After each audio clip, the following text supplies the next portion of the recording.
François Jacquemin qui s'est éteint à l'âge de 63 ans. Homme discret, François Jacquemin habitait à Plainevaux et chose étonnante, il avait connu la littérature anglaise avant la française et ses premiers écrits étaient en langue anglaise. Alain Delaunoy évoque pour nous l'œuvre et la vie de ce grand poète liégeois. Bien que né à Orion-aux-Aymons en 1929, François Jacquemin avait de grandes affinités avec l'Angleterre, où il avait passé son adolescence durant la guerre.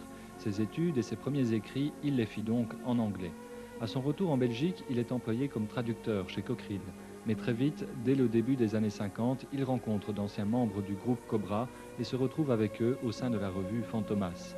Une revue où il incarne la tendance classique et où il livre des textes brefs et ironiques. Ayant le souci du mot juste, homme d'humour, féru de philosophie et de botanique, François Jacquemin publie peu mais bien, chez Fantomas, chez Temps Mêlé ou au Délibule. Il a de tout temps beaucoup fréquenté et apprécié les artistes, et parmi eux, dès 1952, le peintre Léopold Plomteux. On s'est fréquenté vraiment comme deux frères, je dirais. On était toujours... On ne pensait pas qu'un jour sans se voir, et puis on se téléphonait toutes les semaines. C'était quelqu'un de très chaleureux.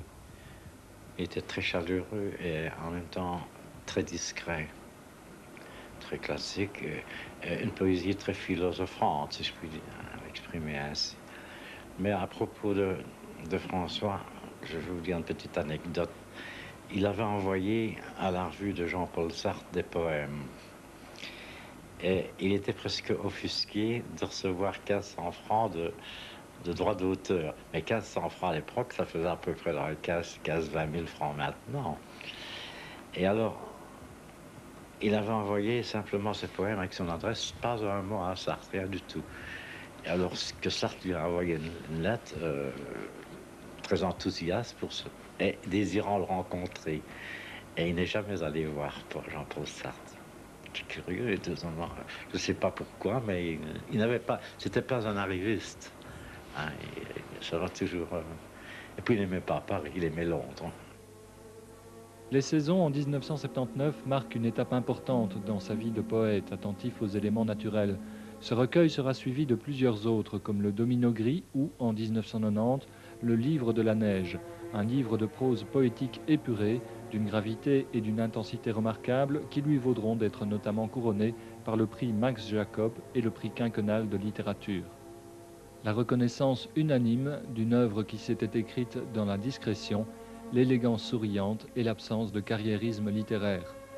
Reste désormais le souvenir vivant d'un homme qui ne se prit jamais au sérieux, à qui la vie n'avait pas toujours souri, mais qui par sa présence et sa poésie rendit l'existence supportable à beaucoup de ses proches, de ses amis.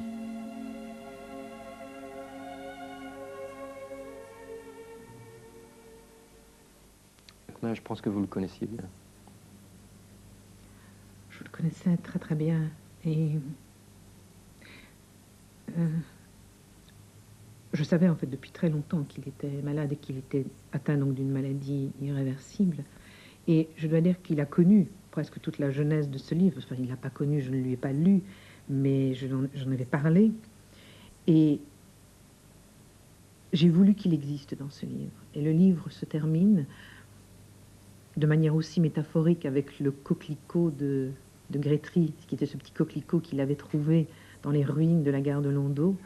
Et j'ai terminé en disant que Liège, c'était peut-être à l'image de cette fleur rouge et vive qui pousse comme ça au milieu d'un champ de gravats. Et le salut à François dans Liège, c'est le salut que je lui fais ce soir, qui est une manière de dire qu'en fait les poètes ne meurent pas et qu'il est vivant, et en tout cas qu'il est vivant et qu'il est éternel. Merci beaucoup Vera Feder. Je vous rappelle donc le titre